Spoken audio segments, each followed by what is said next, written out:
Ich stelle mal eine ganz gewagte These auf. Ich glaube, es gibt so ziemlich niemanden, der mal ein Videospiel gespielt hat und nie den Traum hatte, mal selbst eines zu entwickeln. Eventuell hat der eine oder andere schon probiert, seine Ambitionen in die Tat umzusetzen. In der heutigen Zeit gibt es mannigfaltige Möglichkeiten, den Traum vom eigenen Videospiel zu verwirklichen.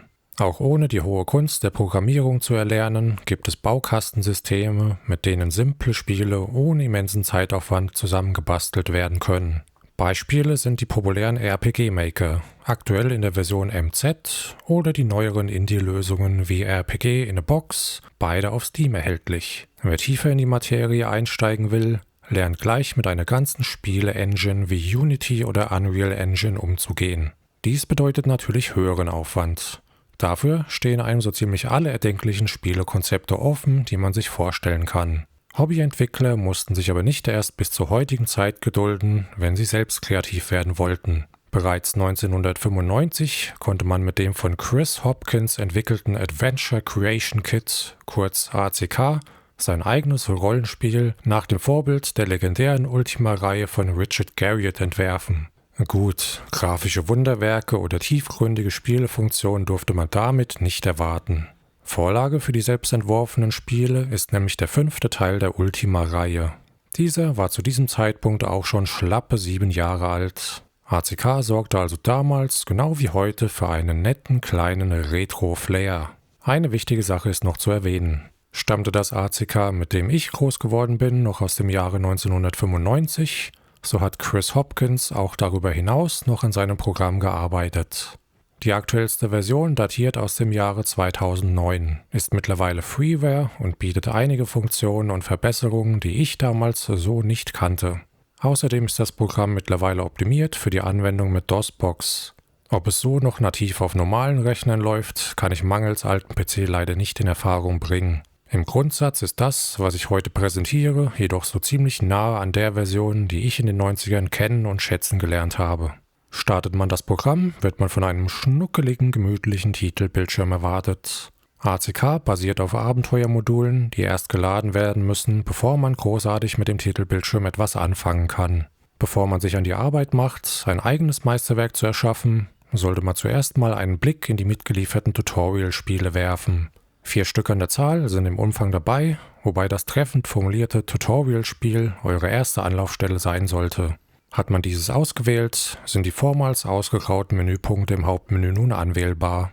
Abgesehen vom Punkt Play Adventure handelt es sich bei allen Menüpunkten um Parameter, die euch bei der Erstellung eures eigenen Abenteuers unterstützen. Um diese kümmern wir uns erst später, wenn wir ein kleines eigenes Spielchen entwickeln. Um uns erstmal vertraut zu machen mit dem, was man mit ACK entwickeln kann, werfen wir zunächst erstmal einen Blick in die Tutorial Games. Das von uns ausgewählte Tutorial Game ist das aktuellste von Chris Hopkins entwickelte Spiel, welches sich auch mit den neuesten Funktionen und Möglichkeiten des ACK bedient.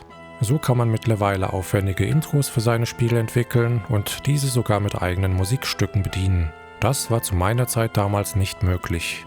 Im Anschluss ans Intro können wir entweder einen gespeicherten Spielstand fortsetzen oder uns in ein neues Abenteuer stürzen. Beim Start in ein neues Spiel gibt es eine weitere kleine Einleitung, die uns aufs Setting des Tutorialspiels vorbereitet. Ziemlich nett gemacht. Anschließend landet man im Hauptspiel selbst. Die Ähnlichkeiten zur Vorlage Ultima 5 sind natürlich mehr als offensichtlich. Veteranen dieser Spieleserie werden sich hier direkt zu Hause fühlen. Für alle anderen hier nun ein kleiner Crashkurs. Die Figur in der Mitte ist unser Hauptcharakter. Dieser ist als Solokünstler unterwegs in einer Fantasy-Welt. Partymitglieder gibt es keine. Gesteuert wird mit den Pfeiltasten. Interaktionen mit der Umwelt sind auf verschiedene Arten und Weisen möglich. Ausführlich zu sehen rechts im Menü. Man kann Objekte in seiner Umgebung attackieren, sie anschauen, mit Kreaturen und Personen reden, Dinge im Umfeld mitnehmen, Items in seinem Inventar nutzen, Waffen und Rüstungen anlegen, unnützen Ballast aus dem Inventar in die Spielwelt ablegen, Transportmittel besteigen oder auch wieder verlassen oder sich eine Info über euren Charakter anzeigen lassen. Unten drunter ist noch der aktuelle Gesundheitszustand eures Charakters angezeigt. Die Zahl 0 ist logischerweise nicht unbedingt sehenswert, denn dann war es das nämlich mit dem Dasein als toller Held. Abschließend gibt es noch die Möglichkeit, sein Spiel zu speichern oder dieses zu verlassen und zum Titelbildschirm zurückzukehren. Die Navigation im Spiel ist grid-basierend. Das heißt, die Spielwelt ist in Quadrate aufgeteilt und man kann sich immer nur von Quadrat zu Quadrat bewegen. Die Blöcke der Spielwelt können verschiedenartig beschaffen sein. Böden sind begehbar, während Möbel und Wände den Fortschritt blockieren. Fenster in den Wänden können zwar einen Blick nach draußen ermöglichen, sind jedoch trotzdem nicht passierbar. Draußen in der Wildnis kann man sich durch Wälder oder Gebüsche schlagen, die die Sichtweite des Charakters einschränken. Türen sind zwar undurchsichtig, eröffnen aber, falls nicht verschlossen, den Weg in neue Gebietschaften. Mit Hilfe des Look-Befehls kann man Schilder am Wegesrand lesen und so weitere Informationen an seine Spieler vermitteln. Dies kann entweder über bildschirmfüllende Texte geschehen oder als kleines Infofenster am unteren Rand. Neben dem Spielecharakter existieren natürlich noch weitere Lebewesen in den Landen eures Spiels. Dorfbewohner können zum gemütlichen Plausch heranzitiert werden. Nach dem Eingangsdialog werden weitere Informationen dann per Texteingabe eurerseits erfragt. Möchte man dem Spieler eine Auswahl der zu befragenden Themen geben, muss man diese in den Eingangsdialog selbst schreiben und netterweise am besten selbst farbig markieren, damit dem Spieler klar ist, was verlangt wird. Dieses System kann aber auch für Quests benutzt werden, indem man dem Spieler erst an anderer Stelle einen Hinweis auf eine Dialogoption gibt, die dann bei der betreffenden Person wieder erfragt werden kann. Abseits dessen gibt es natürlich noch allerlei finstere Gestalten, die ihr durch eure Lande streifen lassen könnt. Riesige Ratten halten als Kanonenfutter für Nachwuchshelden her, während fiese katapultbedienende Söldner euch das Leben schwer machen. Zur interessanteren Gestaltung eurer Dungeons gibt es die Möglichkeit, Türen zu blockieren. Suche den richtigen Schalter und der Weg möge sich öffnen. Teleporter ermöglichen den Sprung von einem Punkt zum anderen und Zaubersprüche zur Überquerung tiefer Gewässer müssen erlernt werden. Eurer Fantasie sind fast keine Grenzen gesetzt. Das Setting der entwickelten Spiele bleibt euch ganz selbst überlassen. Im Tutorial-Spiel schlägt man sich durch eine direkt von Ultima 5 inspirierte Welt, pixelige 8-Bit-Landschaften oder sogar in die ferne Zukunft. Dort ist es sogar möglich, einen Dialog mit seinem heimischen Fernseher zu suchen. Moment mal, ist das da nicht Robert T-Online? Das Maskottchen vom Börsengang von T-Online aus dem Jahr 2000? Da ist die alte Kackwurst also abgeblieben. Aber Moment, das Spiel spielt ja in der entfernten Zukunft. Heißt das, Robert kommt irgendwann wieder zurück und übernimmt die Weltherrschaft? Gott bewahre uns. Mit der Ankunft in der Zukunft endet das ausführliche Tutorial-Spiel auch. Man kann noch ein wenig die Gegend unsicher machen und mit den gesammelten Waffen ein paar unschuldige Roboter aus dem Weg räumen. Zeit, einen kurzen Blick auf die anderen 3 beinhalteten Tutorial-Spiele zu werfen. Im Spiel Brigands schlüpft man in die Rolle eines geschassten Abenteurers, der aus seiner Heimatstadt in den Nordlanden vertrieben wurde. Normalerweise leben die Nordländer mit den Südländern in friedlicher Koexistenz. Eines Tages schnappte das Volk der Südländer jedoch über und attackierte die Städte der Nordländer. Der Held flieht in den nördlichsten Teil des Kontinents, um sich mit Gleichgesinnten zusammenzuschließen und einen Gegenangriff zu starten. Nach kurzem Stadtrundgang wird man in der örtlichen Waffenkammer ausgerüstet und beginnt fortan einen wilden Solosturm auf die Bastion der Südländer. Glücklicherweise hat man einige Heiltränke im Rucksack, ohne die man ziemlich schnell aufgeschmissen wäre. Die Schatzkammer der ersten eroberten Bastion bringt einen magischen Zauberstab zum Vorschein, der sich bei der Eroberung der nächsten Südlandfestung als ziemlich hilfreich erweist, um nicht zu sagen leicht overpowered. Übermäßig spannend ist der Sturm auf die nächste Festung nicht wirklich. Mit unserem Zauberstab der Massenvernichtung räumen wir sämtlichen Widerstand aus dem Weg, selbst wenn dieser sich gar nicht auf demselben Bildschirm wie wir befindet. Ups. Naja, wer will schon fair kämpfen? Das wichtigste Item in der hiesigen Festung ist ein Schlüssel, der es uns ermöglicht, einen antiken Tempel zu betreten. Der örtliche Priester ist mit konventionellen Mitteln nicht klein zu kriegen. Glücklicherweise ist der dort gegen seinen Willen beschworene Dämon alles andere als begeistert von seinen menschlichen Meistern. Als er erkennt, dass wir mit den örtlichen Priestern nichts zu tun haben wollen, gibt er uns einen noch krasseren, destruktiveren Zauberstab als den wir ohnehin schon dabei haben. Der Priester beißt so ruckzuck ins Gras und überlässt uns ein Buch, in dem der Name 4 geschrieben steht. Diesen sollte man sich merken. Nun wird es aber Zeit, den letzten Kampf gegen die bösen Südländer auszutragen. Der Kampf tobt in allen Ecken der Hauptfestung, Feuer breitet sich überall aus und die Straßen werden zum wilden Schlachtfeld, um die Vorherrschaft über den Kontinent auszufechten. Im Inneren der Festung müssen wir uns neben den Südländern auch noch mit dämonischen Truppen auseinandersetzen, die wir mit unserem tollen Zauberstab der Zerstörung natürlich in die Schranken weisen. Im tiefsten Inneren der Festung treffen wir endlich den Hauptübeltäter, der für das ganze Chaos hier verantwortlich ist, der Dämonenkönig. Kämpfen kann man mit diesem nicht und man bekommt auch nur eine einzige Chance, ihn seiner Kräfte zu berauben und das Spiel für sich zu entscheiden. Man muss den wahren Namen der Bestie nennen. Glücklicherweise ist uns dieser ja bekannt und wir gehen als tapferer Held in die Annalen der Geschichte ein. Yippie! Das vorletzte Tutorial-Spiel hört auf den Namen Caravan und handelt vom Fall des Römischen Reiches. Das Bild da oben soll übrigens Europa darstellen. Als einfacher Bürger Roms haben wir ein Leben voller Wohlstand genossen, doch die goldenen Zeiten des Römischen Reiches nähern sich ihrem Ende. Aus Angst vor der Ungewissheit entschließen wir uns, eine Karawane zu gründen und auf der Suche nach einem neuen Heimatort Rom zu verlassen. Caravan war in den alten DOS-Zeiten das wohl ausgeprägteste Beispielspiel von ACK mit ausgeprägten Dialogoptionen, schönen Landschaften und einer guten Zurschaustellung der Möglichkeiten, die sich einem bei der Spieleentwicklung von ACK darbieten. Ich muss allerdings zugeben, dass ich es nie wirklich durchgespielt habe, da es eine Menge Hin- und Herlauferei beinhaltet. Dialogoptionen müssen sich mühsam von den örtlichen NPCs erfragt werden, was in einer wilden Schnitzeljagd durch die Stadt gipfelt. Man muss im örtlichen Gasthaus darauf aufmerksam gemacht werden, dass der örtliche Tavernenbetreiber wichtige Informationen hat. Diese gibt er natürlich nicht einfach preis, sondern will als Gegenleistung eine besondere Weinflasche. Die hat allerdings nur irgendeiner von gefühlt 20 gleich aussehenden NPCs. Der wiederum gibt die Flasche nicht gleich raus, sondern muss erst den Namen der Angestellten im Gasthaus erfahren, da diese sein Freund ist. Und so rennt man wie ein aufgescheuchtes Hühnchen ständig durch dieselben Bildschirme und hangelt sich von einer Dialogoption zur nächsten. Hat man den Staffellauf in Rom überstanden, geht das bunte Treiben in der Stadt Memphis in Ägypten genauso weiter. An der Stelle habe ich aber entnervt aufgegeben, da der Spielspaß sich ungefähr in denselben Sphären bewegt hat wie ein Supermarkteinkauf in Deutschland einen Tag vor einem Feiertag. Auch wenn es natürlich lustig ist, auf einem Kamel durch das örtliche Gasthaus zu reiten.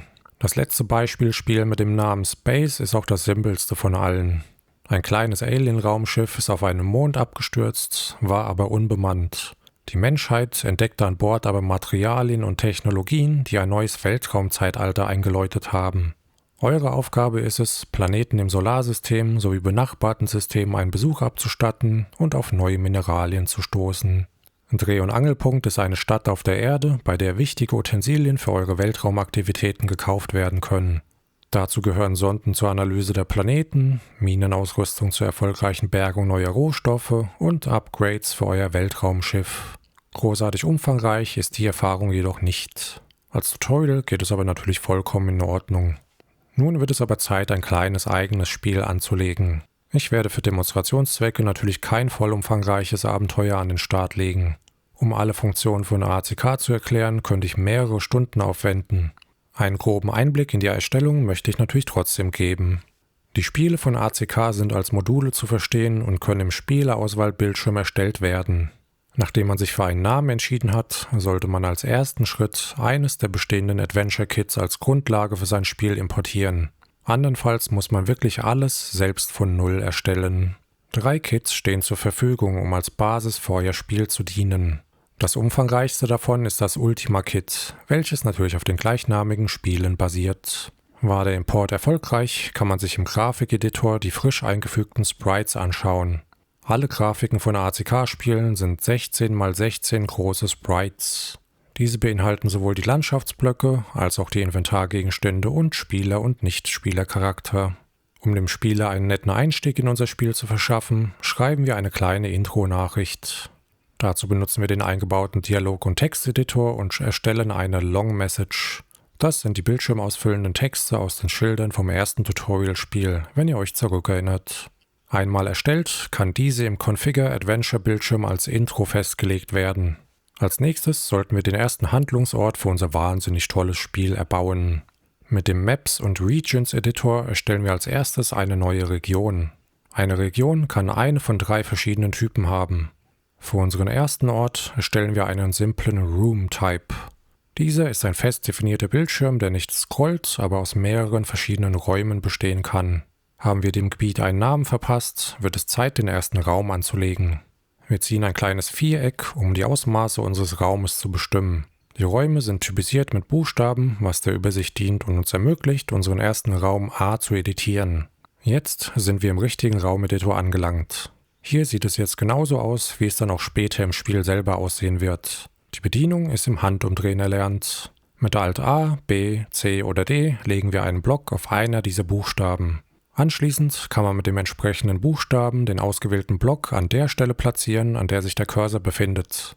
Wir bauen jetzt einfach mal im Schnelldurchgang einen kleinen Raum, der als Ausgangspunkt für unser Abenteuer fungieren wird. Als nächstes gilt es, unseren Raum mit einem Charakter zu bevölkern, mit dem wir interagieren können. Mit Hilfe des Grafikeditors nehmen wir einen der vorgefertigten Pixelarts und passen diesen ein wenig an unsere Bedürfnisse an. Angehende Pixelgötter toben sich natürlich bei der Erstellung eigener Grafiken aus. Ich beschränke mich hier auf leichte Anpassungsarbeiten. Die Bedienung des Grafikeditors ist kinderleicht. Man hat 9 Slots, in die man eine Farbe zwischenspeichern kann. Mit dem Cursor fährt man an die Stelle, die man bearbeiten möchte und legt mit einem Druck auf die Tasten 0 bis 9 einen entsprechenden Pixel an die Stelle. Will man einen Pixel löschen, benutzt man einfach die Taste E. Transparente Pixel gibt es allerdings nicht. Ein schwarzer Kasten um einen Charakter geht mit eurem Helden zusammen auf die Streifzüge eurer Abenteuer.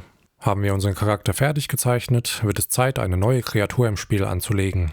Mit dem People- und Creature-Editor kann man entweder eine vorhandene Kreatur anpassen oder eine neue anlegen.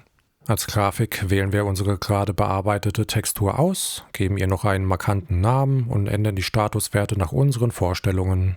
Kreaturen können eine gute oder böse Gesinnung haben, unterschiedliche HP-Werte besitzen, spezielle Soundeffekte abspielen, geschickt oder ungeschickt im Umgang mit Nah- oder Fernkampfwaffen sein, eine reichhaltige Auswahl an Gegenständen im Rucksack dabei haben und spezielle Item-Drops nach deren Ableben für uns hinterlassen.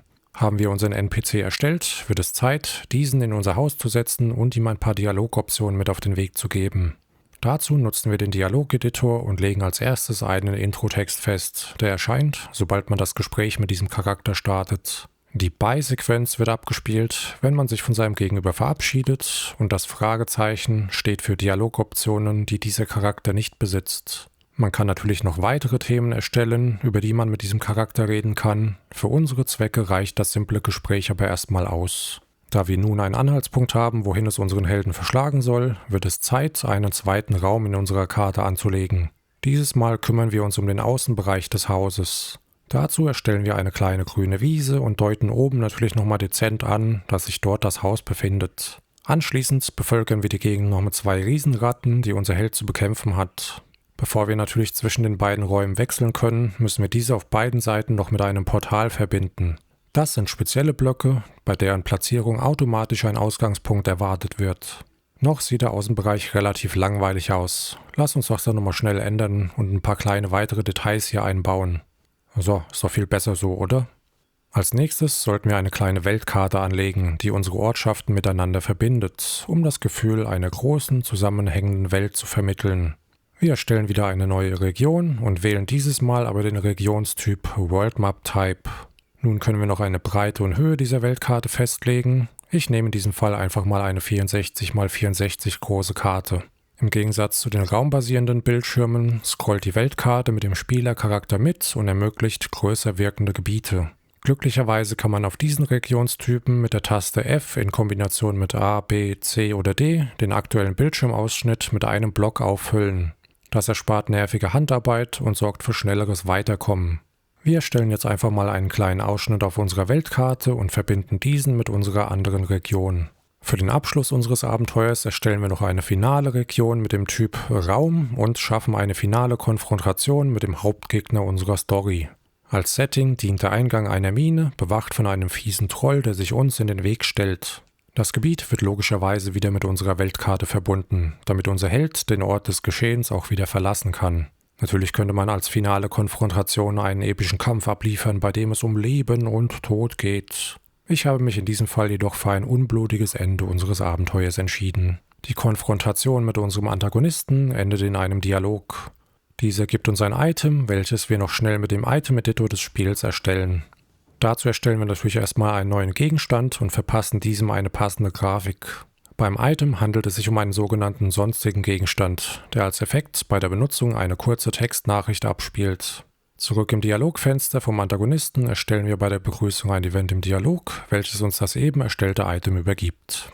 Zum Abschluss unseres Spiels fehlt noch der Hauptcharakter, den wir erstellen müssen. Dazu kopieren wir uns wieder eine Vorlage aus unserem importierten Kit und passen den Sprite für unsere Bedürfnisse an. Im Configure Adventure Bildschirm können wir mit der Bild rauf und Bild runter Taste weitere Parameter unseres Abenteuers anpassen, darunter auch die Grafik unseres Haupthelden. Einmal angepasst, steht einem ersten Testlauf unseres Abenteuers nichts mehr im Weg. Genau wie die Beispielspiele von Chris Hopkins können wir unser angepasstes Abenteuermodul nun starten und durchleben unser fantastisches Abenteuer. Wir sollen uns auf die Suche nach einem verloren gegangenen Schloss machen und Bericht erstatten, sobald wir dieses aufgetrieben haben. Beim Verlassen des Hauses unseres Auftraggebers stellen sich uns noch 2 überdimensionierte Ratten in den Weg, die sogleich brutalst aus dem Weg geräumt werden. Nach einem kurzen Spaziergang finden wir den Übeltäter vor dem Eingang einer Mine. Anstelle der gesuchten Informationen hat dieser jedoch nur einen sinnlosen Zauberspiegel für uns übrig, der uns kein Stück weiterbringt. Tja, nicht jede Geschichte hat ein Happy End. Ein solches hat aber nun hoffentlich dieser kleine Rückblick auf das tolle Adventure Creation Kit von Chris Hopkins. Als ich dieses tolle Stück Softwaregeschichte zum ersten Mal in den 90ern erblickt habe, rasten meine Gedanken von einer Spielidee zur nächsten. Dummerweise war man als kleiner Junge noch ziemlich ungeduldig und schnell frustriert, wenn die im Kopf erdachten Ideen nicht perfekt umgesetzt werden konnten. Heute hätte ich wohl die Geduld, ein solches Projekt zu Ende zu bringen. Was dafür aber jetzt fehlt, ist die liebe Zeit. Der Traum vom eigenen Spiel ist auch in meinem Kopf ein Ziel, das ich gerne irgendwann mal noch erreichen möchte. Aber ob dieser Traum Wirklichkeit wird, muss die Zeit zeigen.